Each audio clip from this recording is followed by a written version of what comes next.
Magandang umaga po. Kumusta po kayo? So, first time kong makabalik dito, ako po ay galing talaga dito sa 13. No? 2010 nang ako po ay na-invite ni Pastor Che na-save. So, ang wife ko po ay taga De Ocampo. So, diyan po kami tumira. So, nung naligtas kami, ay ako naligtas 2010. So, kaya from here, dinala kami sa Dasma. Kaya ho, talagang, hindi naman ako originally taga rito, yung aking wife. So, taga De Ocampo po talaga siya. Pero dito kami nagbahay. Kaya nung naligtas po ako, umalis kami dito. At ngayon lang ho, first time ako dito magtuturo sa Cavite Church. Kaya nagpapasalamat ako sa Panginoon na bigyan ako ng chance na makapag-testimony dito sa mga brothers and sisters. Okay po, so bago tayo magsimula, mag-pray po muna tayo.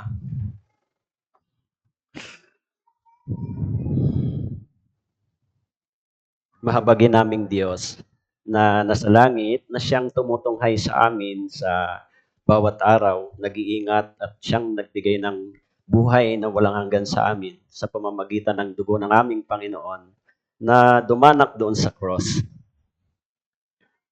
Naunawaan namin na kami po ay nabuhay noong unang panahon sa sarili naming kalooban, kagustuhan,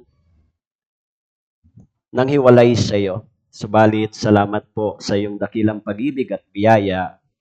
Tinawag niyo po kami upang maging bahagi ng inyong sambahayan. Ibinilang niyo po kami sa iglesia, sa church na tinubos ng banal na dugo at kayo po ang siyang gumagabay sa amin. Sa araw na ito, nagtitipon po kami sa iyong harapan bilang mga anak na tinubos, nag-aaral ng inyong salita upang patuloy na lumago sa pagkakilala sa iyo.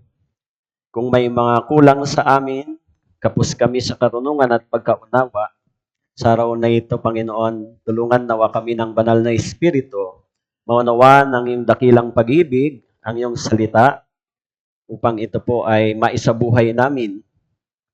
Sa mga nakikinig, buksan niyo po ang kanilang mga puso at isipan upang malaya ang salita na magturo sa bawat isa. At si Pastor Kim Conte na nagdi-deliver ng message sa Manila Central Church, ibigay mo rin po sa kanyang karunungan at biyaya. At si Evangelist Vicente sa Kailaway Church. Nagpapasalamat po kami sa araw na ito sapagat ang iyong salita ay patuloy na nagbibigay sa amin ng lakas at pag-asa habang naghihintay sa inyo. Maraming salamat po. Ito po ang aming dalangin sa pangalan ng aming Panginoong Yesus. Amen. Po. So, kung may Bible po kayo, doon po tayo sa Ephesians chapter 2. Okay, isang verse lang po yung ating pag-aaralan. Doon po sa Ephesians chapter 2 verse 19. Okay po. Ephesians chapter 2 verse 19. So basahin po natin, samahan po ninyo ako, isang verse lang. Basahin natin 3 to 1. Kaya nga, hindi na kayo mga dayuhan at banyaga, kundi kayo'y mga kapwa, mamamayan ng mga banal at mga kaanib ng sambahayan ng Diyos. So dito ko po kukunin yung pag-aaralan natin, yung title. Yung title ay nandun po sa baba, yung ang mga taong kaanib ng sambahayan ng Diyos. Okay po? Binanggit po doon yung dalawang mahalagang salita. Yung una, yung pagiging mamamayan ng mga banal. Pangalawa, yung mga kaanib ng sambahayan ng Diyos. Tama po? Pag binasa po natin yung Ephesians chapter 2, may mga magagandang bagay na binanggit si Pablo bago siya nagsabi, kaya nga, yung conclusion ay therefore. Tama po? Sa verse 1, makikita natin yung salitang from dead to alive. Tama po? Ang sabi po doon ay we were dead in trespasses and sins. Because of sins, we are dead. It means we are separated from Christ. Tama po? And doon sa verse 2, mapapansin natin, lumakad tayo dati sa ating sariling kagustuhan. Diba?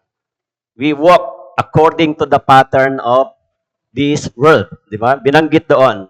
Ang sabi dito, we are the sons of disobedience. Tama po?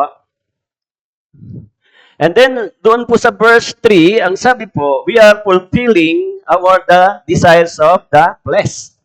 The flesh. Ito yung dati nating kalagayan bago sinabi ni Pablo, therefore, kaya nga, ngayon tayo ay mga kabilang sa mamamayan at sambahayan ng Diyos. Tama po?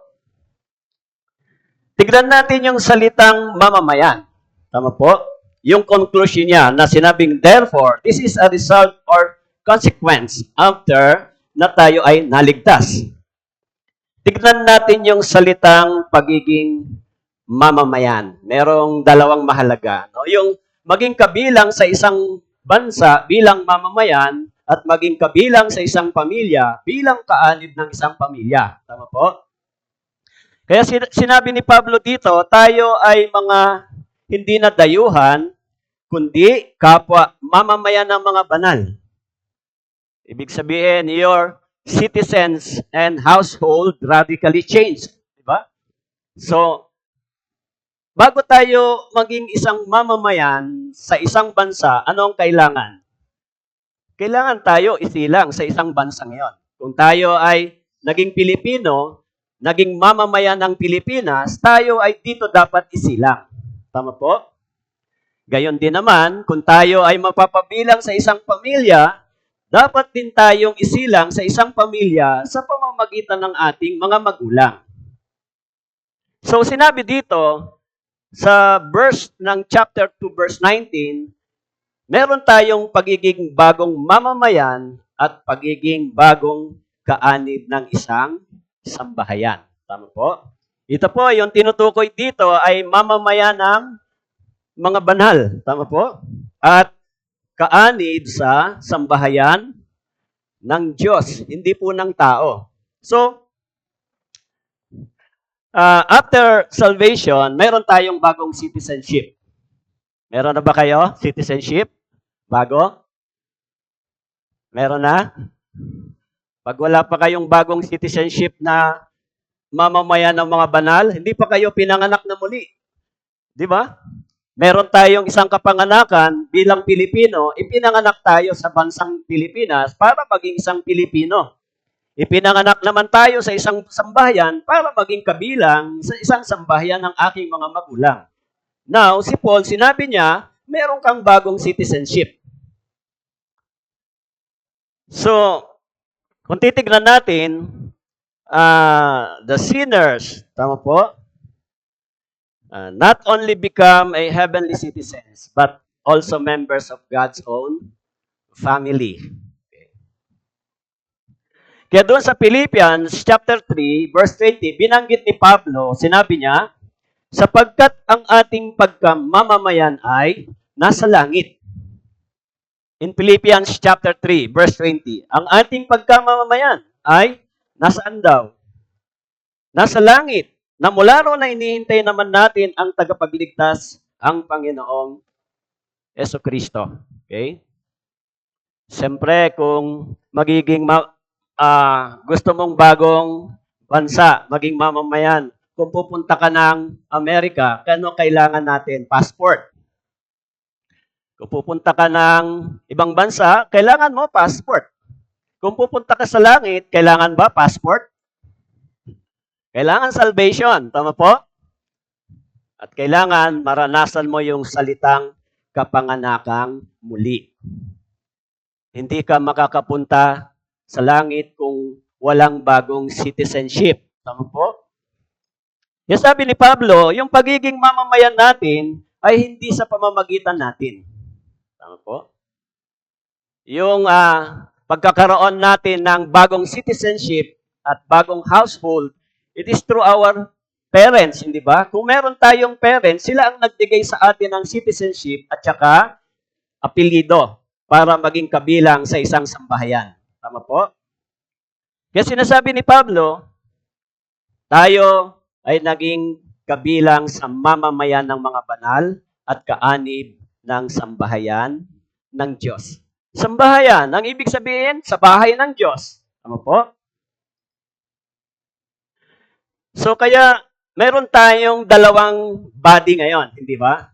Sa 1 Corinthians chapter 15 verse 44, sinabi ni Pablo, ito ay tinatanim na katawang laman at ito ay binubuhay na katawang espiritual. Kung merong katawang makalupa, mayroon ding espiritual. Kaya't nasusulat, ang unang taong si Adan ay naging buhay na nilalang at ang huling Adan ay naging espiritong nagbibigay buhay. In verse 46, ngunit hindi una ang katawang espiritual, kundi ang makalupa. Pagkatapos ay ang espiritual. In verse 47, ang unang tao ay mula sa lupa, isang taong mula sa alabok. Ang ikalawang tao ay mula sa langit. Ang ibig sabihin ng ikalawang taong mula sa langit, ito yung born again. Born from above. The meaning of born again is born from above. Tama po? Ipinanganak sa spiritual na kapanganakan. Okay? Kaya sinasabi ni Pablo, hindi na lang tayo ngayon nabubuhay bilang isang makasanlibutang laman. Tama po? Nabubuhay na rin tayo bilang isang spiritual na tao na may pagkataong spiritual sa ating panloob na pagkatao. Kaya sinasabi ni Pablo, ngayon, kayo ay naging bahagi bilang mamamayan ng mga banal. Tama po? Kaya yung salitang born from above ay salitang born again, salitang ipinanganak na muli sa spiritual na kapanganakan. Meron na po ba kayong pangalawang kapanganakan? Kaya yung salitang ipinanganak na muli ay yung word na muli. This is a second birth. Tama po? Marami pong tao ang hindi po nakakaintindi ng salitang ipinanganak na muli. Pero madaling maintindihan yung salitang born again. Ano bang religion mo? Tatanungin nila, born again ka. Pero pag tinagalog mo yung born again, ang paniniwala mo ay ikaw ay isang ipinanganak na muli. Tama po? Marami pong nakukonfuse sa salitang iyon. Pag tinagalog mo, hindi na maintindihan, ipinanganak na muli. Paano ka ipinanganak na muli? Tama po? Mahalagang tanong yon. Paano at kailan? Okay. Kaya may mga maling kaisipan kung paano sila ipinanganak na muli. Minsan, sinasabi ng iba, ako ay ipinanganak na muli nang ako ay nagdesisyon tanggapin si Jesus. Ako ay pinanganak na muli dahil nakaranas ako ng milagro. So, maraming nag-iisip na yon ay dahilan ng kanilang kapanganakang muli. Actually, hindi po ganong paraan ang kapanganakang muli. Walang taong pwedeng magdesisyon para siya isilang na muli. Tama po? Alam natin, sinabi ni Pablo, sino ka ba dati? You are the miserable sinners before na maintindihan mo yung biyaya ng Diyos. Kaya tayo, ipinanganak na muli, sapagat sinasabi ng Biblia, naintindihan natin yung salitang pananampalataya. Yung tinatawag na pagtubos ng ating mga kasalanan. Hindi tayo makakapunta sa langit kung hindi binayaran yung ating mga kasalanan. Tama po? Dahil yun ang requirements. In Romans 6:23, the wages of sin is death. Without wages, wala tayong pag-asa. Kahit anong gawin ng tao. Okay? Yung kasalanan natin, hindi mo kailangang magdesisyon. Ang kailangan ng kasalanan mo ay bayad. Tama po? Pagtubos. Kaya sinasabi ni Pablo, kung naranasan natin ito, meron kang bagong citizenship. Doon sa 1 Corinthians chapter 15 verse 48, sinabi niya, kung ano ang taong mula sa alabok, gayon din silang mula sa alabok. At kung ano ang taong mula sa langit, ay gayon din silang makalangit. Kaya kung tayo, mayroon na tayong citizenship, heavenly citizenship. Tama po? Kung tayo ay kabilang sa sambahayan ng Diyos, saan tayo mag-iipon? Tama po? Kaya binanggit ni Jesus sa Matthew chapter 6, verse 19, kung meron na tayong citizenship, meron na tayong bagong sambahayan, sinabi ng Diyos, membro tayo ng pamilya ng Diyos, dapat tayong mag-ipon ngayon ng kayamanan, hindi sa lupa.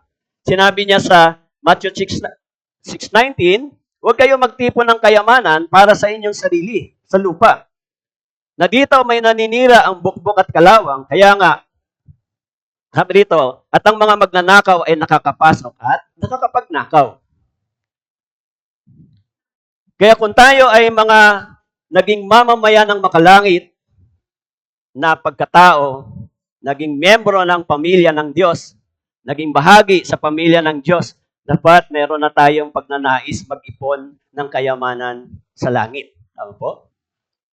Dahil sinabi ni Pablo, sinabi sa salita ng Diyos, kaya nga kayo ay naging bahagi bilang isang mamamayan ng mga banal at kaanib. Yung salitang kaanib ay kabilang o miyembro ng isang pamilya. Hindi po ng isang pamilya o hindi pamilya ng tao, kundi pamilya ng Diyos. Kaya nga yung tawag natin sa isa't isa ay brothers and sisters. Meron tayong isang parents. Tama po?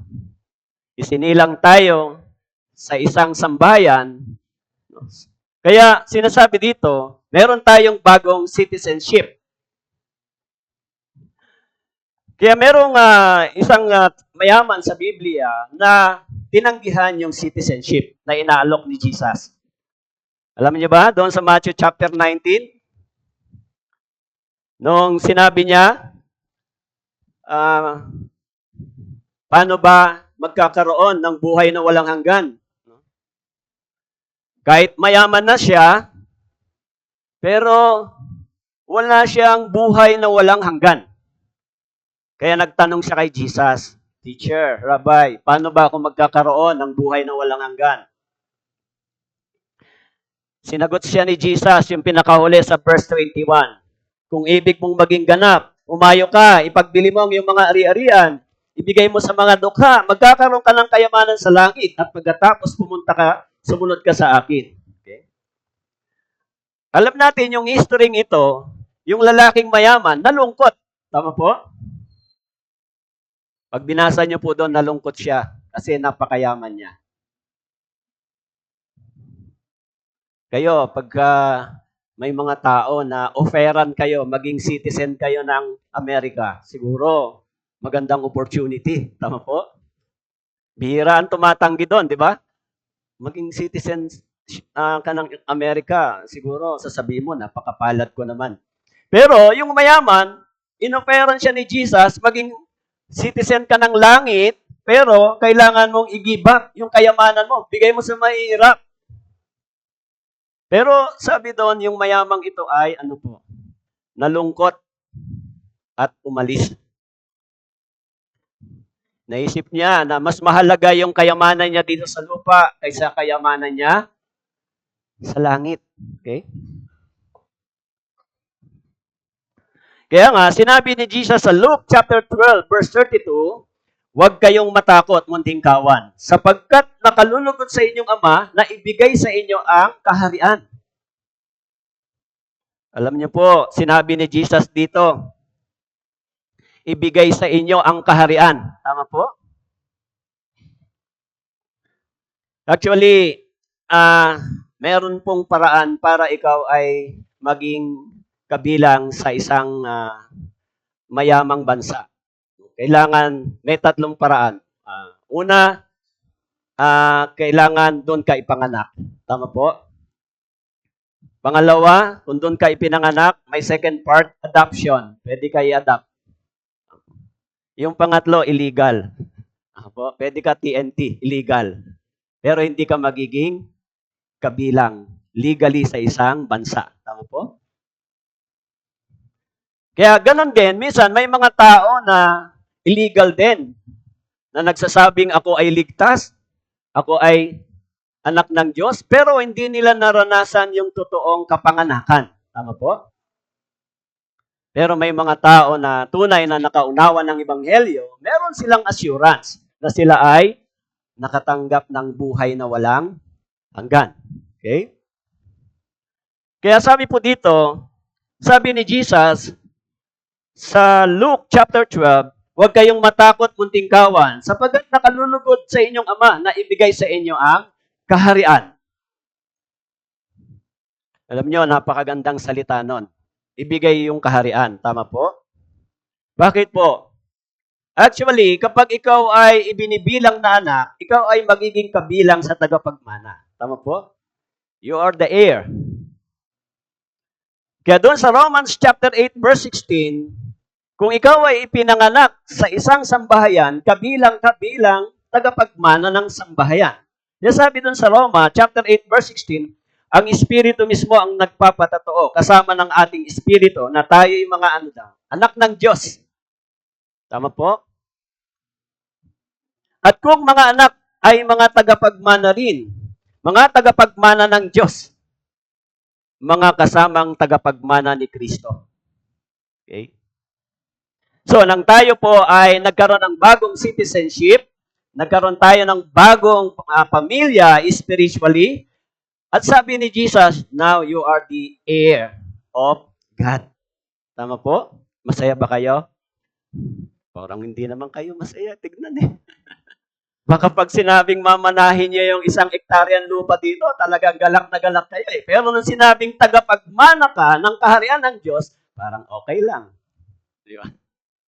Parang hindi kayo excited, hindi ba?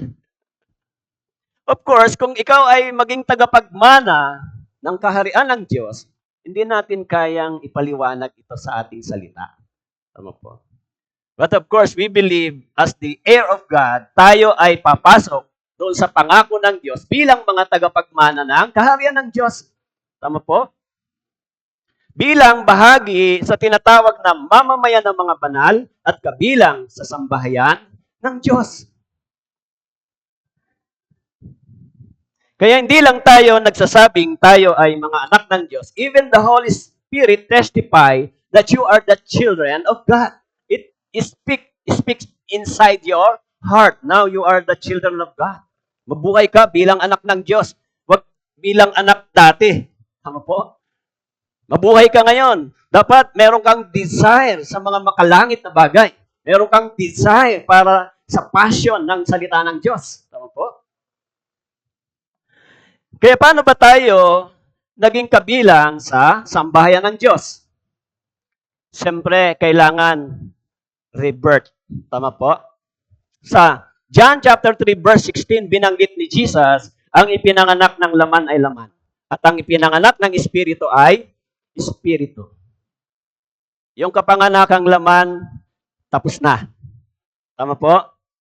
From our parents, biological parents, tapos na. Tama po? Kaya nung tayo ay sinilang sa Pilipinas through our parents, meron tayong identity bilang isang mamamayan ng Pilipinas. At nang isinilang tayo sa isang pamilya, meron tayong identity bilang kabilang sa isang pamilya. Kaya yung apelyido ng family, di ba? Kung ako ay ang aking parents ay Dipas, so Dipas yung apelyido ko. Tama po? Kabilang ako sa sambahayang yon. So, yung ikalawang kapanganakan natin ay ipinanganak tayo sa spiritual na kapanganakan. Okay?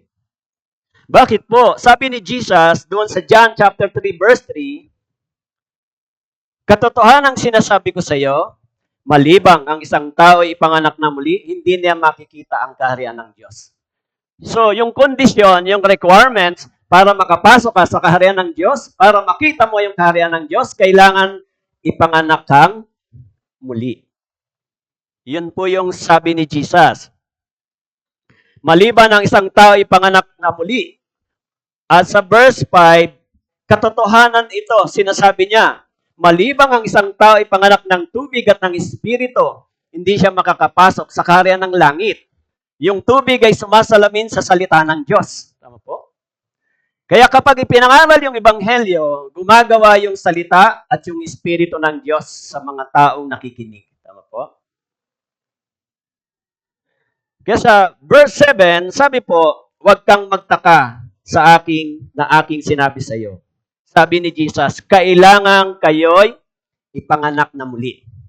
Kailangan, tama po? Hindi pwedeng hindi. Kailangan, bago ka makapasok sa karya ng langit, bago ka maging tagapagmana ng Diyos, kailangan ipanganak kang muli. Siyempre, yung salitang ipanganak na muli ay maligtas ka. Tumanggap ka ng buhay na walang hanggan. Tama po? Kaya paano ba ako ipapanganak na muli?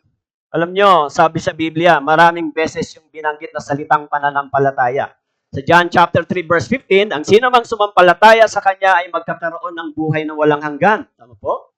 Ang sino mang sumampalataya sa Kanya ay hindi mapapahama, kundi magkakaroon ng buhay na walang hanggan. Ang bawat sumasampalataya sa Kanya ay tatanggap ng buhay na walang hanggan. Kaya yung pananampalatayang meron tayo ay mayroong tatlong nilalamang mahalaga. Una, yung history. Tama po? Yung history ay pinanggagalingan ng katotohanan. Tama po? Pangalawa, evidence. Pangatlo, yung facts. Kung ano ang nangyari nung unang panahon. Kaya yung Biblia ay isang istorya kung paano nangyari yung pagtubos sa atin. Tama po? Kaya sabi ni Jesus, huwag kang magtaka na aking sinabi sa iyo, kailangang ipanganak na muli. Kaya ang tanong, paano? Okay?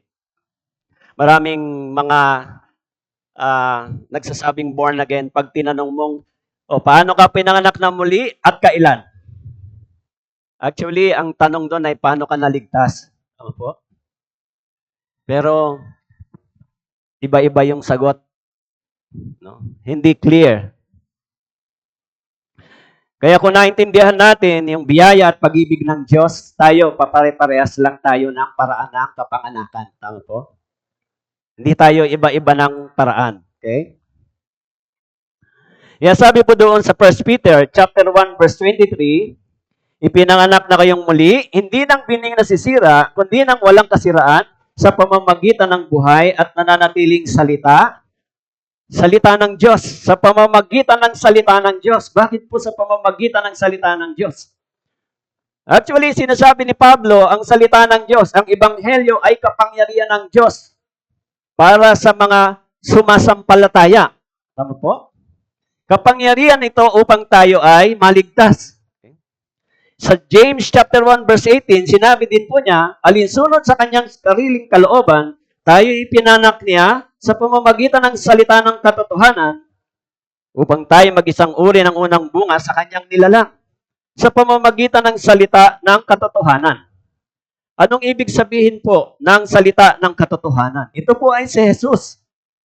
Sinabi ni Jesus sa John 14 verse 6, sinabi niya, He is the way, the truth, and the life. So through Jesus, nakatanggap tayo, tama po, ng kaligtasan. Kaya sa 1 Peter chapter 1 verse 25, ang sabi po, subalit ang salita ng Panginoon ay mananatili magpakailanman. Ang salitang ito ay ang magandang balita na ipinangaral sa inyo. Okay?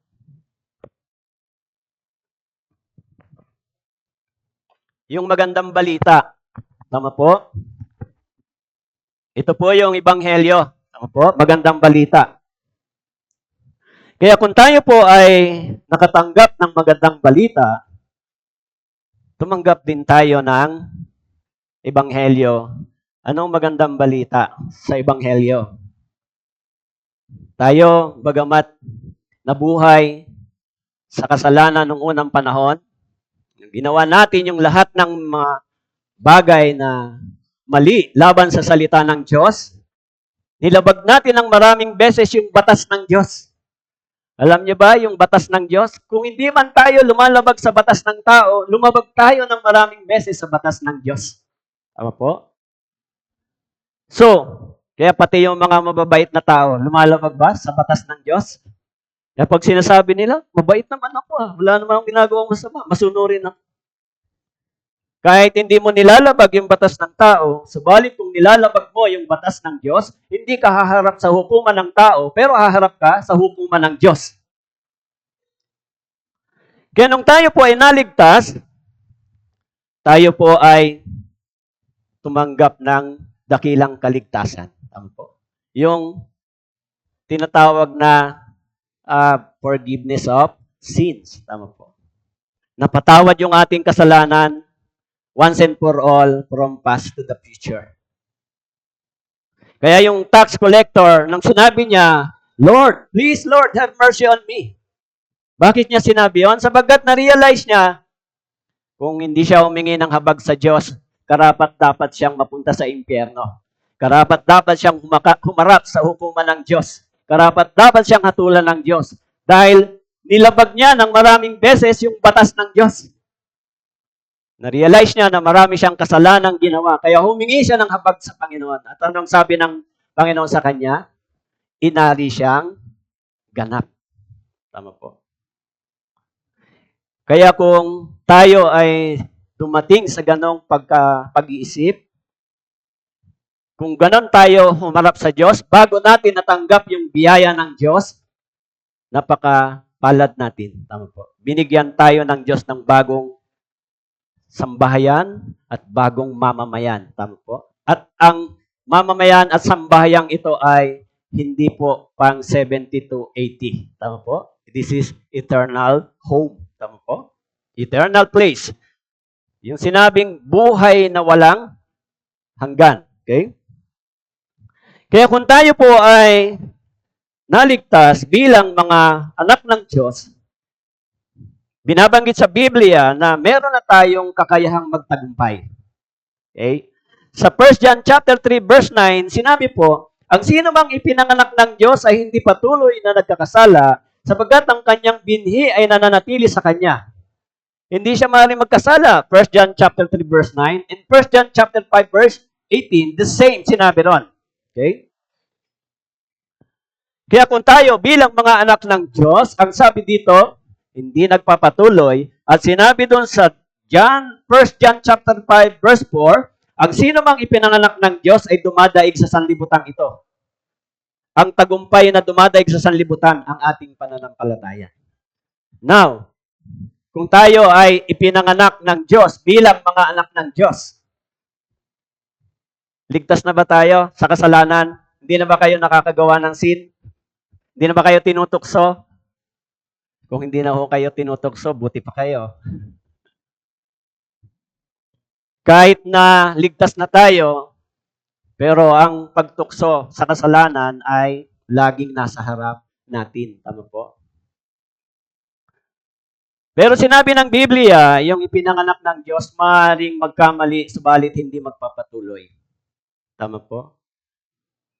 Yung future sins ay binayaran ng Panginoon. Ito yung assurance, pero maaaring tayo magkamali, subalit hindi tayo dapat magpatuloy. Tama po. Meron dalawang klase ng repentance sa Biblia, di ba? Repentance sa sinner, tsaka repentance sa son. Tama po? Repentance sa sinner, one time lang nangyari. Tama po? Yung pag sinasabi doon na metanoia ay change your mind, heart, and action. This is one time nung tayo ay naligtas. But maybe, repentance sa son, siguro, pag hindi ka masunurin, medyo marami. Tama po? Pag hindi ka nag-a-abide sa church, marami. Mari, discipline, marami. Tama po? Dahil sa Hebreo chapter 12, binanggit doon yung discipline ng mga Kristiyano. Pag hindi ka masunurin sa church, hindi ka nag-a-abide sa Christian life, maraming pagtutuwid ang Diyos. Marami ka rin pagsisising magagawa bilang anak ng Diyos. Ay, sorry po Lord, mali pala ito. Ay, sorry Lord, hindi pala ito tama. Pero sabi doon sa 1 John chapter 5 verse 4, pwede tayong magtagumpay laban sa pagtukso ng kasalanan sa atin. Tama po? Dahil ang banal na espiritu ay nananahan sa atin. Tama po? Born again, without victorious life, maring ito ay hindi tunay. Tama po? Kasi nandito pa tayo sa mundong ito. Kaya sinasabi ni Paul, gusto kong gawin yung mabuti, subalit may isang kapangyarihan sa panloob kong pagkatao na naglalaban. Di ba? Kaya minsan, yung sanlibutan ito ay hinihila tayo para tayo mapalayo sa Diyos. Diba? Minsan, yung ating katawan, kahit naligtas na tayo at yung ating isipan, gusto pa tayong ilayo sa Diyos. Tama po? Pero sabi ng Biblia, bilang anak ng Diyos, kailangan mo magtagumpay laban sa kasalanan. Tama po? Dahil doon sa Hebreo chapter 12 verse 1, ang sabi po, kaya't yamang napapalibutan tayo ng gayong kakapal na bilang ng mga saksi, itabi natin ang bawat pabigat at ang pagkakasalang madaling bumibihag sa atin. Tumakbo tayong may pagtitiis sa takbuhing inilagay sa harapan natin. Sinabi ni Pablo, itabi natin ang bawat pabigat. Ano yung nagiging pabigat sa ating Christian life? Yung bawat pagkakasalang bumibitag sa atin. Tama po? Kaya kapag nabihag tayo ng kasalanan, nahulog tayo, nagkamali, nagiging pabigat ito sa takbuhin ng ating Kristiyanong pamumuhay. Tama po? Kaya sabi ni Pablo, dapat natin itong iwaksi at itabi. Kailangan nating mapagtagumpayan para tayo maghamit ng Diyos. Okay? Naalala ko yung preaching ni Pastor Park Yunsun doon sa Pastor's Retreat. Unless ang isang Kristiyano ay maging matapat sa iglesia, sa Panginoon, hindi siya magagamit ng Diyos. Opo. Dahil sa Biblia, maraming faithful brothers and sisters na ginamit ng Diyos. Yung title nila, Faithful Brothers. Pag binasa po ninyo sa Philippians chapter 4 verse 3, ang mga babaeng tumulong sa ebanghelyo, pagpapalaganap doon, sinabi ni Pablo, ang mga babaeng ito, nakasulat ang pangalan nila sa aklat ng buhay. Bakit sinabi ni Pablo yon? Hindi pwedeng sabihin ni Pablo na ang pangalan nila ay nakasulat sa aklat ng buhay kung hindi niya nalalaman ang pamumuhay ng mga taong ito. Tama po? Nakita ni Pablo na ang mga taong ito ay naging matapat sa ebanghelyo. Tama po? Kaya tayo din bilang mga ipinanganak sa bagong pagkataong espiritual, kailangan natin maintindihan. Hindi na ako nabubuhay ngayon para sa sarili ko lang. Hindi na ako nabubuhay ngayon para sa mga pangarap at gusto ko na lang. Nabubuhay na rin ako para sa kagustuhan ng Diyos ngayon. Tama po? Sa kagustuhan ng aking Ama na nasa langit. Okay? Dahil sa John chapter 1 verse 13, sabi po, na ipinanganak hindi sa dugo, sa kalooban ng laman o sa kalooban ng tao, kundi ng Diyos.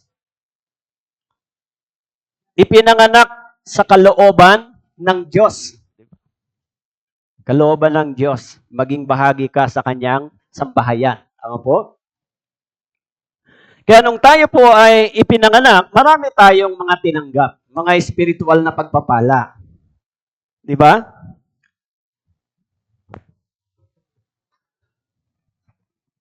Nakita ko po sa baba yung tema at saka dito sa tema ng Cavite Church. Maganda, the fruitful life. Tama po? Fruitful. Ito yung desire ng Diyos, di ba? Sa atin. Maging fruitful. Siyempre, hindi tayo magiging fruitful kung hindi tayo healthy spiritually. Tama po? So, ang mga ipinanganak sa spiritual na kapanganakan ay tumanggap ng mga maraming spiritual na biyaya. Tama po? Una, sinasabi doon, nang tayo ay pinanganak na muli, mahalaga. Halimbawa po, kung taga 13 kayo, dito kayo ipinanganak sa 13, Pilipinas, 13. Ang mga pangalan ninyo ay nandyan sa PSA. Tama po? Kukuha ka ng birth certificate, so pupunta ka sa PSA para kumuha ka ng katunayan, ikaw ay ipinanganak dito sa 13. Tama po? Tama po ba? So kung ganon, nung ipinanganak ka dito, ang pangalan mo nakasulat doon sa PSA, pinala. Sa Luke chapter 10 verse 20, sinabi po ni Jesus, gayon man, huwag ninyong ikagalak ito na ang mga espiritu ay nagpapasakop sa inyo, kundi inyong ikagalak na ang inyong mga pangalan ay nakasulat sa langit. So kung tayo po ay pinanganak sa spiritual na kapanganakan, ang ating pangalan ay itinala sa langit. Tama po? Nung tayo ay sinilang sa Pilipinas, ang ating mga pangalan itinala sa PSA. So, ang pinakamahalaga doon, ipinanganak ka na. Tama po? Para magkaroon ka ng sambahayan at identity bilang isang mamamayan. Kaya sabi ni Jesus, huwag kayong magalak kung ang Espiritu ay nagpapasakop sa inyo. Magalak kayo. Bakit po? Ang inyong pangalan nakasulat, saan daw po? Nakasulat sa aklat ng buhay, nakasulat din sa langit, the same. Tama po? Parang hindi ho kayo masaya. Siguro, pag sinilang ka sa Amerika, medyo, ako American citizen ako di ba? Pero ito, ibang citizenship ito. Tama po? Sabi ni Jesus, your name is written in the book of life in heaven. Tama po? Kaya nang tayo po ay nakasulat yung pangalan natin sa aklat ng buhay, meron na tayong bagong identity. Okay? Maging yung Philippians chapter 4, verse 3, sinabi ni Pablo, oo, nakikiusap din naman ako sa iyo, tapat na katuwang sa pasanin, na inyong tulungan ang mga babaeng ito sapagkat sila nagpagal na kasama ko sa Ebanghelyo. At kasama rin naman ni Clemente at ang ibang aking mga kamanggagawa na ang kanilang pangalan ay nasa aklat ng buhay. Nasa aklat ng buhay. Nasa langit. Tama po? Kaya tayo ngayon ay mayroong pangalan sa aklat ng buhay. Wag lang ho kayo magmadali ma-claim yung pangalan nyo kung ano. Kasi pag gusto nyo nang malaman, uuwi po kayo ng maaga sa langit. Hindi ba? Malalaman mo kung anong pangalan mo kasi hindi pa natin alam ngayon kung anong pangalan natin. Pero I'm sure, pagdating ng Panginoon, malalaman natin. Bakit po? Sino ang nagbigay ng pangalan sa atin nang isinilang tayo? Parents, tama po? Magulang. So, nung isinilang tayo sa spiritual na kapanganakan, sino ngayon ang parents natin? Ang parent, tatay natin sa langit? Ang Diyos. So, ang Diyos nagbigay sa atin ng bagong pangalan. Tama po? Sa spiritual na pangalan. Pero hindi pa natin malalaman ngayon kung ano yon. Pagka ikaw ay naging spiritual body na, malalaman mo. Tama po? Gusto niyo na malaman? Kung gusto niyo na malaman, uuwi na kayo sa langit. Di ba? Di ba? Pero nakasulat yun dito sa Biblia. Tama po? Na ang mga taong ipinanganak na muli, isinulat ang kanilang mga pangalan sa aklat ng buhay. Maging sa Daniel chapter 12 verse 1, sabi po doon, sa bawat isa na ang pangalan ay matatagpuang nakasulat sa aklat ng buhay. Okay? Sa Hebreo chapter 12 verse 23, sa kapulungan ng mga panganay na nakatala sa langit. In Hebrews chapter 12 verse 23, yung mga nakatala sa langit. Tama po. Meron na talagang mga tao na nauna na roon, tama po, na ang pangalan nila ay nandun na. Tayo rin, ang pangalan natin ay nakatala na rin sa langit. Bilang mamamayan ng langit at bilang kabilang sa sambahayan ng Diyos. Tama po? Kaya po, kung tayo ngayon ay ipinanganak na muli, dapat tayong dapat nakikilala natin yung tatay natin sa langit. Tama po? Dahil sabi po sa Galatians chapter 4 verse 9, subalit ngayong nakikilala ninyo ang Diyos. Kilala nyo ba ang Diyos? Sabi rito, sabi ni Pablo, sa Galatians chapter 4 verse 9. Sa halip ay kinikilala na kayo ng Diyos. Tama po? Kung nakikilala na natin ng Diyos, kinikilala din tayo ng Diyos. Tama po? Pwede ba itanggi ng tatay o ng nanay yung anak niya? Tama po? Sa 2 Timothy chapter 2 verse 19, sinabi po, ngunit ang matibay na saligan ng Diyos ay nananatiling matatag na may tatak na ganito. Kilala ng Panginoon ang sa Kanya. Tama po? Kaya sabi po doon, lumayo sa kalikuan ang bawat tumatawag sa pangalan ng Panginoon. Kilala ng Diyos kung sino yung sa Kanya. Kaya, pasalamat tayo, kilala tayo ng Diyos. Meron bang hindi kilala ng Diyos? Nagkiklaim na siya ay anak ng Diyos? Meron. Sa Mateo chapter 7, mga nangaral daw sila. Sabi nila, Panginoon, nangaral kami sa pangalan mo, nagturo kami, nagpalayas ng mga demonyo. Pero anong sabi ni Jesus sa kanila? Hindi ko kayo kilala. Tama po. Pero take note, sabi nila, Panginoon. At sinabi nila, nangaral kami sa pangalan mo. Pero sabi ni Jesus, hindi ko kayo kilala. Naglilingkod ba sila sa tinatawag na church? Naglilingkod sila? Iniisip nila, naglilingkod sila. Iniisip nila, nangangaral sila ng salita ng Diyos. Pero bakit sinabi ni Jesus na hindi ko kayo kilala? Mas binigyan nila ng pansin yung mga miracle signs and wonders kaysa kalagayan ng isang sinners. Tama po? Sa ating panahon, ganon ang ebanghelyo, ganon ang Christianity sa ating panahon. Nakapokus sa maraming mga himala, maraming mga healing, maraming mga financial prosperity gospel. Nakapokus ngayon. Tignan ninyo yung mga evangelical, Pentecostal. Nakapokus sila sa mga ganon. Hindi sila nakapokus sa kalagayan ng isang makasalanan para makaunawa kung sino siya sa Panginoon, sa harap ng Diyos. Ako, na-experience ko po yon. 13 years ako sa Baptist, sa iba't ibang denomination. 13 years bago po ako na-save. Kaya may church ako dito dati. Member ako dito ng pastors organization. Kilala ko ang mga pastor dito. Ngayon, ang malaki dito si Pastor Alex. Mga kasama kami dati sa ministerial movement. Yung church ko po dyan sa De Ocampo, ako nag-establish. Bago nung dumating si Pastor Che dyan, in-invite ako dumating sumama sa Pastors Bible Seminar. Doon po ako na-save. So, 13 years na ang akala ko ay tama yung ipinapangaral ko. Tanggapin mo si Jesus, maliligtas ka. Masigasig ako, nagbabahay-bahay. Pero, naunawaan ko yung biyaya ng Diyos. Isa palang miserable sinner. Kaya yung mga pastor, akala nyo ba matitino ang mga pastor na non-born again pastor? Hindi po yan matitino. Marami pong mga illegal activities yan na hindi alam. Sumasama sa mga politiko, ginagawang business yung church, sila ang dumadami ang pera. Nagiging prominente sila, nagiging sikat sila. So nung na-born again ako, na-realize ko, ano kaya ito sa harapan ng Diyos? Tama po?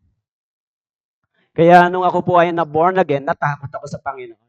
Hindi mahalaga kung sino ka, hindi kailangan makilala ka, hindi kailangan gamitin mo yung church para magkapera ka. Akala mo lang, hindi alam ng Diyos yun. Pero sabi sa awit, chapter 34, ang Diyos ay nakatingin. Diba? Nakatingin sa'yo, nagmamasid. Kaya since 2010, nung ako ay naligtas, kahit na yung mga kasama kong pastor, sinasabi nila, nakakaya ka naman. Tagal mo na nagpastor, ngayon ka lang pala na-save. Pero una, nahiya po talaga ako. Naisip ko, nakakahiya ito. Anong nangyari? Kasi nung na-born again po ako, nung natapos yung Bible seminar sa Parañaque, bumili ako ng CD, 16 session. Inuwi ko dito sa bahay. Pinanood ko gabi-gabi, di ako makatulog.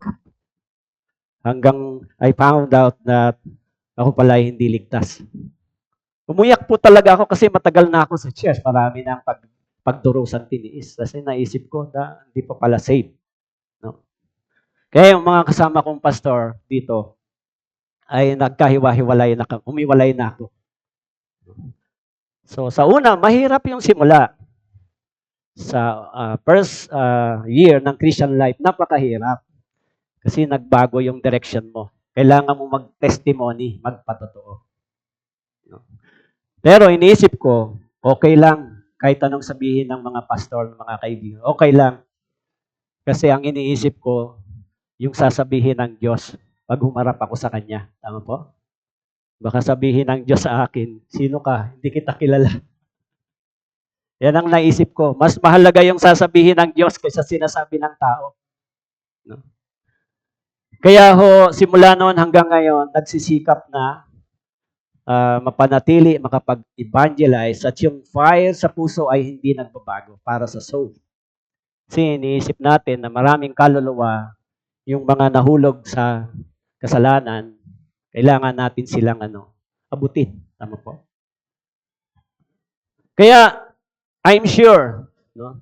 Ngayon, simula nung 2010 up to now, meron na ako sa aking puso na ang aking pangalan ay nakasulat sa aklat ng buhay. Dahil naintindihan ko noon na marami kaming mga illegal activities ng mga pastor dito na hindi alam ng mga member. Alam niyo ba, yung pinakakinapuutan ko na nung nabuksan ng isip ko, ang mga tao ginagamit para magkapera. Business. Kasi nung wala pa ako sa Life for Mission, kasama ako sa networking. Alam niyo yung networking, yung binary? Pag yung pastor ang contact, bibili yung mga member, ang pastor ang nag-i-income doon, nagkakapera. Kung mas marami kang member, mas marami kang makukuha pera. Ginagamit yung church para magkaroon ng pera, ng pastor. Saka yung mga illegal na pagsama sa mga politiko. So, nung na-realize ko po yun, ay naisip ko, ang dami ko palang ginagawang mali sa paningin ng Diyos. Diba? Ayaw nang tanggapin na mali, diba? Yung iba, ayaw nilang paniwala. Yung mga pastor kasi masyadong mataas ang intelihente. Pag pinangaral mo yung kaligtasan, cheap lang yan na turo. Hindi masyadong pinag-uusapan ng kaligtasan. Laging pinag-uusapan, mga prosperity. Kaya mapalad kayo. Dito po tayo napunta. Dito ang pinag-uusapang mahalaga ay kaligtasan natin. Tama po? Si Pastor Johan Ri, walang sawang pagpapaalala, kaligtasan mo ay mahalaga kaysa kayamanan ng sanlibutan ito.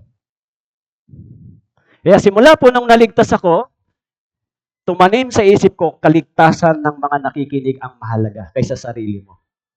Kaligtasan ng mga kaluluwang ito ang mas mahalaga kaysa sa iyo. Ano po? Dahil someday, aakyat tayo sa langit at haharap sa harapan ng Diyos. Sigurado po ba yon? Ha? Yes. 100% sure someday tatayo tayo. Diba?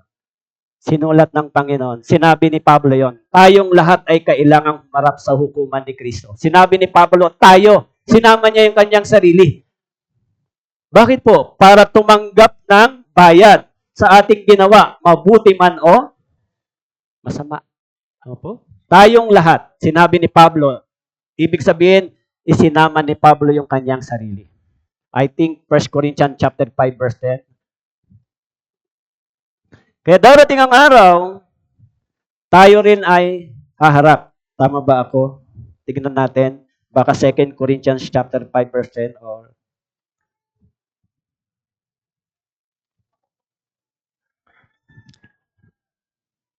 2 Corinthians ba o 1 Corinthians? 2 Corinthians. Yes, 2 Corinthians chapter 5 verse 10. Tama po. Sabi ni Pablo, sapagkat tayong lahat, pansinin natin yung salitang tayo. Tama po. Pag sinabing tayong lahat, isinama ni Pablo yung kanyang sarili. Tama po. Yung iglesia. Tayong lahat ay kailangang umarap sa hukuman ni Kristo. Yung hukuman ni Kristo, hindi po yung hukuman para sa mga sinners. Tama po? Yung hukuman ni Kristo dito ay pagsusulit ng mga born-again believer. Tama po? Yung great white throne judgment ay para sa mga sinner. Pero yung judgment seat of Christ ay para sa mga born-again believer. Hindi po ito tungkol sa pupunta ka sa impyerno. Ito ay tungkol kung ano ang ating ginawa pagkatapos ng ating kaligtasan. Bakit po? Dahil sinabi ni Pablo, tayo. Tama po? Kayo rin ba? Ganon din ba? Baka, hindi, si pastor lang yan. Bahala sila nangara. Kayo rin po. Pero mas malaki lang ang tungkulin ng mga pastor, di ba? Pananagutan. Okay? So, ang problema, paano kung hindi nakasulat ang pangalan sa aklat ng buhay? Sabi sa Revelation chapter 20 verse 15, ang sino mang hindi natagpuang nakasulat sa aklat ng buhay ay itinapon sa lawa ng apoy. Revelation chapter 20 verse 15. Now, kung ang pangalan mo ay hindi nakasulat sa aklat ng buhay, ang ibig sabihin, hindi ka naligtas. Tama po? Pero, kung hindi nakasulat sa aklat ng buhay, ang sabi doon, itinapon sa lawa ng apoy. Tama po? Kaya dapat, suriin natin yung ating sarili. Lord, ako ba talaga bang naipanganak na muli na ligtas na ako? Kasi, minsan naririnig ko sa sinasabi ng mga senior pastor na Korean, sa loob ng church, walang 100% na ligtas. Pero 99 meron. 99%. Pero walang 100%. Ang ibig sabihin. Hindi ibig sabihin nagsisimba ka, masigasig ka, ay ligtas ka na. Tama po? Maraming mas masigasig siguro sa atin. Tama po?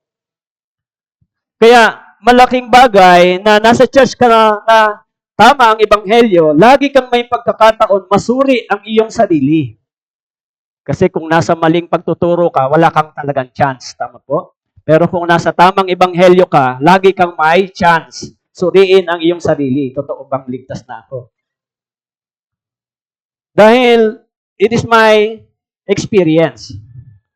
Mahirap maligtas yung nagsasabing ligtas ako pero hindi. Kasi dati ganun ako mag-isip. Nagtuturo ako, nagpipreach ako, nagbabahay-bahay ako, ligtas ako, iniisip ko. Pero nung umarap ako sa salita ng Diyos sa ebanghelyo, I found out, hindi pala ako totoong ligtas. So, kung dito, sa gawain, Bible Seminar, lagi kang may chance para suriin mo ang iyong sarili. Ligtas ba talaga? Dahil ang ebanghelyo dito paulit-ulit. Walang binago. Kaya dapat suriin natin yung ating sarili. Gumagawa ba ako para sa Panginoon? O nag-iipon lang ako ng kayamanan dito sa lupa? Meron bang apoy ang puso ko para sa ebanghelyo? Ano po? Yung mga brothers and sisters, iniibig ko ba sila? Tinutulungan ko ba sila? Nagiging kalakasan ba nila ako? Di ba? Kasi importante yun sa church, di ba? Pag walang ganon sa church, walang pag-ibig, mahirap makapanatili. Tama po? Kaya pagka ang mga brothers and sisters, walang ganon, wala tayong passion sa soul, so mananagot din tayo sa Diyos pagdating ng panahon. Di ba? So, may mga bagay tayong tinanggap bilang kabilang sa sambahayan ng Diyos. Tama po? Una, number 1, anong atin natin tinanggap? Bagong citizenship. Tama po? Yan sinabi ni Pablo sa Philippians 3:20, ang ating pagkamamamayan ngayon ay nasa langit. Hindi ka na lang taga rito sa lupa. Ikaw rin ay mamamayan na rin ng langit. Okay. Pangalawa, na tinanggap natin ay bagong tahanan. Sabi doon sa John chapter 14 verse 2, sa bahay ng aking ama ay maraming tahanan. Kung hindi gayon, sasabihin ko ba sa inyo na ako'y paparoon upang ihanda ko ang lugar para sa inyo. Bagong citizenship, bagong tahanan. Magkakaroon ng bahay sa langit. May bahay ba sa langit? Meron. Sabi ni Jesus, sa bahay ng aking ama ay maraming tahanan. Tama po? Permanenteng tahanan. Eternal place. Okay? Pangatlo, meron tayong bagong direksyon. From hell to heaven. Tama po? Dapat, kung hindi tayo naligtas, lumalakad tayo papunta sa malapad na na daan. In Matthew chapter 7, verse 14, and 13 and 14, lumalapad tayo sa malawak na daan dati. Papunta tayo saan? Sa kapahamakan. Tama po?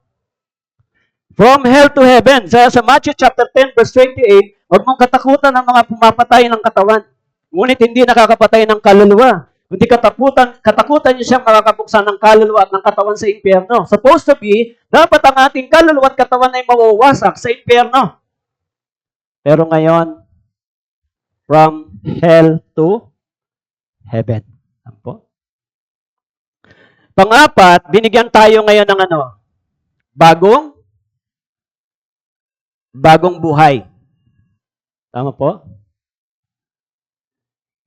Yung buhay na sinabi sa awit, chapter 90, verse 10, sabi po, ang mga taon ng aming buhay ay 70 taon, o kung malakas kami ay 80 taon, ngunit ang mga ito ay hirap at kaguluhan lamang, ang mga ito ay madaling lumipas at kami ay nawawala. From 70 to 80, sabi sa John 3:15, magkaroon ka ngayon ng buhay na walang hanggan. Tama po? Mabubuhay lang tayo sa mundong ito ng 70 to 80, pinalitan ito ng buhay na walang hanggan. Eternal life. Tama po? Meron ba kayo nito ngayon? Sinabi sa Bible, ang buhay natin dito ay 70 to 80 lang. Kung malakas, 90 pa siguro. Pero kung mabubuhay ka ng 70 years o kung mabubuhay ka ng 90 years sa mundong ito, mabubuhay ka lang ng 32,850 days. Tapos na yung paninirahan dito. 32,850 days kung ikaw ay mabubuhay ng 90 years old. Okay? Yun lang yung araw na spend mo rito. Kung mabubuhay ka ng 80 years old dito, mabubuhay ka lang ng 29,200 days sa mundong ito. At kung mabubuhay ka po ng 70 years, mabubuhay ka lang ng 25,550 days sa mundong ito. Tinimes ko lang sa 365 days per year. Tama po? Pero, ang ipinalit ng Panginoon sa atin ay eternity. Eternal life. Tama po? So, nagkaroon tayo ng bagong buhay. Pero yung bagong buhay na ito ay hindi ho temporary. Eternal life. Okay? Panglima, meron tayong bagong pagkatao na panloob. Hindi ho panlabas. In 2 Corinthians chapter 5 verse 17, kung ang sino man ay nakay Kristo, siya ay bagong nilalang. Ang mga lumang bagay ay lumipas na. Tingnan ninyo, ang lahat ay naging bago. Meron kang bagong pagkatao, hindi po panlabas. Panloob na pagkatao. Tama po? Yung na-born again tayo, yung panlabas natin hindi nagbago. Pero yung panloob natin pagkatao ay nabago. Yung pananalita, pag-iisip, ginagawa, mga desire, nagbago. Tama po? Dati, wala akong tiyaga mag-evangelize. Ngayon, nag-evangelize.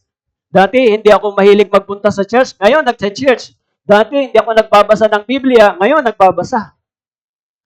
Nainggit nga ho ako sa mga nag-memory verse, mahuhusay. Sabi ko yung mga sa Kailaway Church, tina-challenge ko lagi, mag-memory verse kayo kasi mapapahiya kayo sa mga pastor pag pumunta dito. Mahusayaw kayo mag-memory verse. So, kanina nakikinig ako, pati yung leader, sabi ko, mahusay, mga brother, mahusay mag-memory verse. Kaya pag uwi ko po sa Kailaway at sa Banilan, pupukpukin ko yung mga brother, mga sister. Mag-memory verse kayo, kailangan.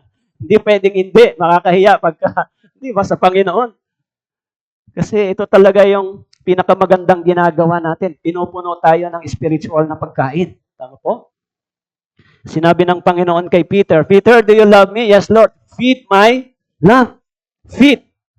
Spiritually, pakainin mo yung mga tupa. Okay? So, pang-anim, meron tayong bagong lalakaran.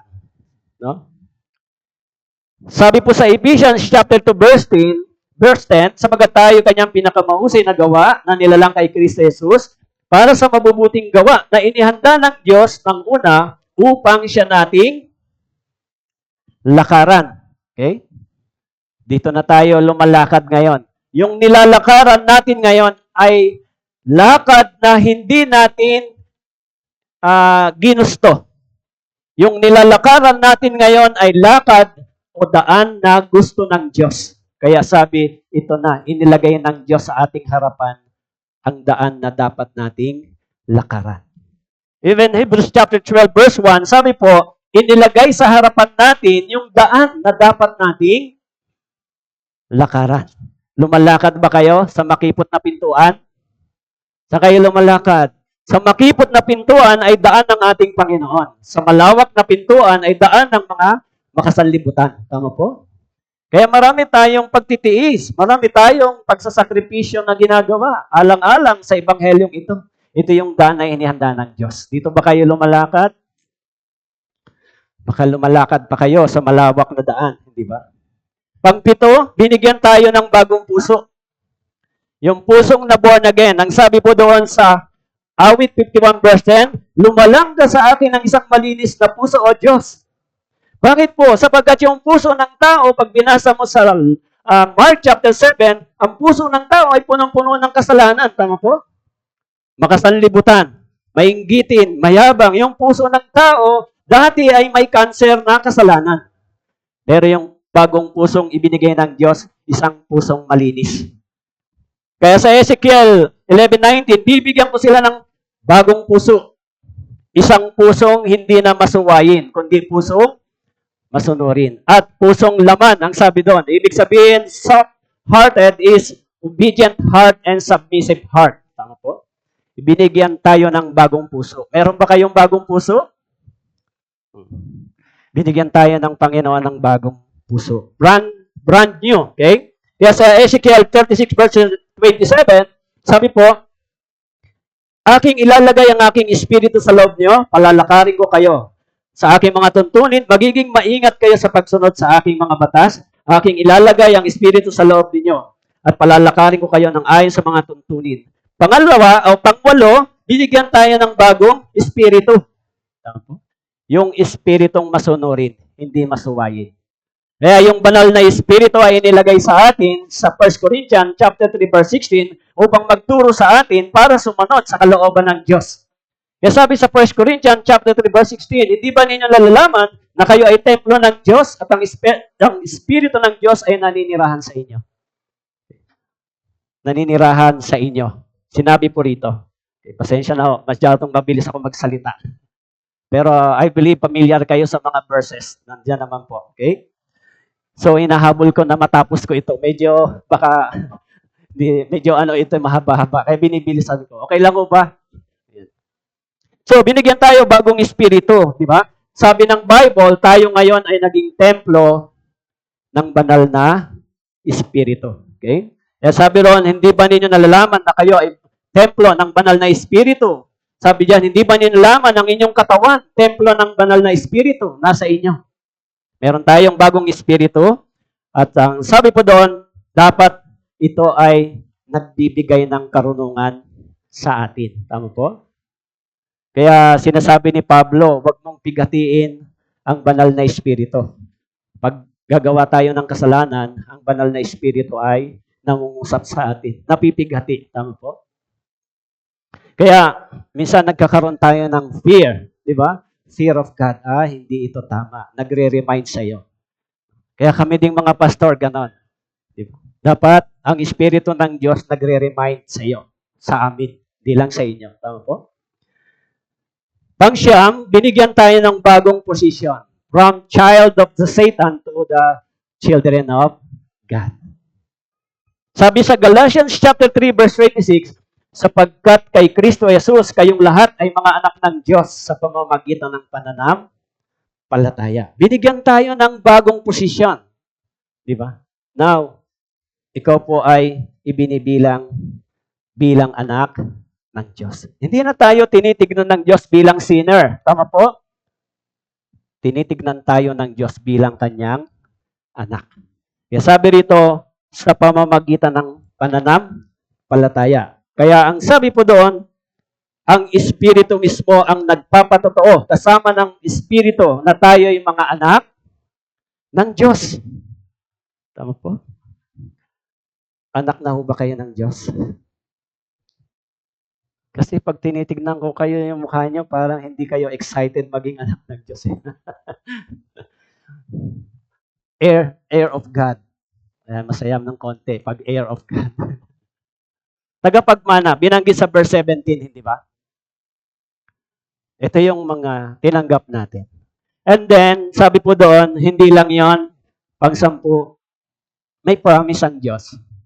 Anong promise ng Diyos sa Revelation chapter 22, verse 12? Sige po, puntahan po natin. Revelation chapter 22, verse 12.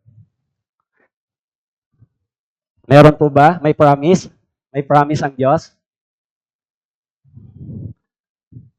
Magkano ang promise ng Diyos? Million ba? Million? Hindi natin makukwenta ito. Tama po? Basahin natin, Revelation 22 verse 12, 3 to 1.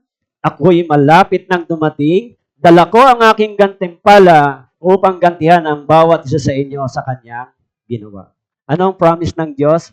Gantimpala. Tama po? So, yung gantimpala ay nakadepende sa ating gawa. Tama po? Hindi pwedeng humingi ng balato sa katabi. Brother, sipag mo naman, dami yung gantimpala, bigyan mo na. Hindi pwedeng ganon. Kung gaano tayo kasigasig sa ebanghelyo, sa pangangaral, pag-akay, pagliligtas ng kaluluwa, dito nakabase yung ating gantimpala. This is God's promise. In Matthew chapter 16 verse 27, sapagat darating ang anak ng tao na kasama ang kanyang mga anghel sa kaluwalhatian ng kanyang ama at kanyang gagantihan ang bawat tao ayon sa kanyang mga gawa. Okay? Ayon sa kanyang mga gawa. Kaya dapat nating maintindihan, mga brothers and sisters, hindi ka lang ipinanganak sa laman para mabuhay sa sariling layunin. Ipinanganak ka na din para sa layunin ng Diyos. Kaya sana bilang mga naligtas, tayo bilang mga ligtas, napakahalaga yung ebanghelyo na tinanggap natin. Tama po? Bago ako maligtas sa loob ng 13 years, I never heard this kind of gospel. Kasi napansin ko na mas marami yung false teaching, false gospel kaysa totoong ebanghelyo. Okay? Kaya nung naligtas po ako, inaral ko yung mga false gospel na nakapasok sa tinatawag na born again community. Kahit na iba ang salvation nila, halimbawa, ako naintindihan ko ang kaligtasan ko, ay pinatawad ako ng Panginoon at binayaran yung lahat ng aking mga kasalanan. Yan yung eternal redemption. Through the blood of Jesus, nung sumampalataya ako sa kanyang ginawa, I was saved. Tama po? Pero yung iba, hindi ganon. Naniniwala sila na kailangan tanggapin nila si Jesus, kailangan pinili sila ng Diyos, kailangan makaranas sila ng miracle, kailangan mabautismuhan sila, kailangan may sariling sikap sila, may sariling gawa. Pero yung salvation natin ay it is by God's term and works. Tama po? Nag-benefits lang tayo nang tayo ay sumampalataya. Kaya sabi sa Ephesians chapter 2 verse 8, di ba? Yung binanggit kanina, di ba? By the grace of God, di ba? Through faith, we have been saved. So, ibig sabihin, wala tayong ginawa. Hindi sa pamamagitan ng ating sariling sikap. Kaya, marami pong false gospel and false teaching. Kaya sana kayo bilang mga tumanggap ng totoong gospel, nasa sa inyo po yung pag-asa ng mga hindi ligtas, di ba? Ako, yan ang laging nasa isip ko. That's why I'm praying na habang malakas ako, habang mas hanggang sa umuwi sa langit ay yung gospel na ito. Kasi alam ko, maraming mga churches na walang ganitong gospel. Maraming nagsasabing born-again churches, maingay lang, di ba? Tugtugan, sayawan, lalo na yung mga kabataan. Biktima sila ng gano'n. Lalo na yung mga G12, may mga gano'n pa, patay sinding ilaw. Walang gano'n sa Biblia. Ang meron sa Biblia, miserable sinner. Tama po? Kaya alam ko, maraming mga tao na naniniwalang ligtas pero mali ang ebanghelyo. So, matagal ko ng vision yan na maabot. Kaya pakisama niyo po ako sa prayer sa February 16 ay nandyan sa announcement dyan. Isa po sa mga, nung nandito po ako, isa sa vision ko ay maabot ang mga OFW. And this time, mapupulfill yung vision na yan nung nandito pa ako. Na sa February 17, pupunta po ako ng Hong Kong, magkakandak ng Bible Seminar. So, for the Filipino community. So, isama po ninyo sa prayer na may mga Pilipinong maligtas po doon. Kasi kawawa ang mga OFW.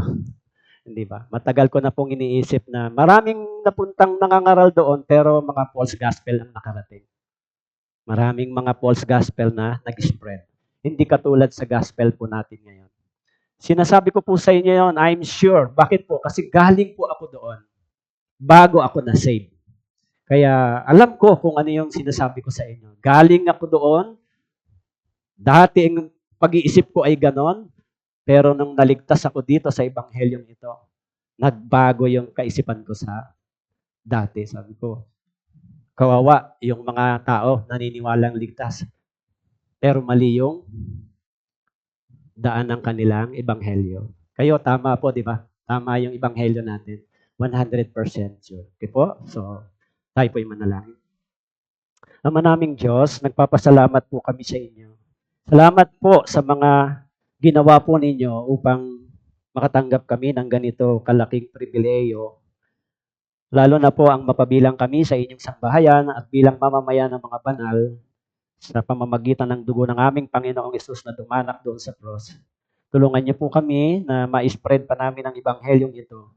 Gamitin niyo po kami bilang instrumento at vessels upang mas maraming kaluluwa ang mabigyan ng pagkakataon na maipangaral ang ebanghelyo.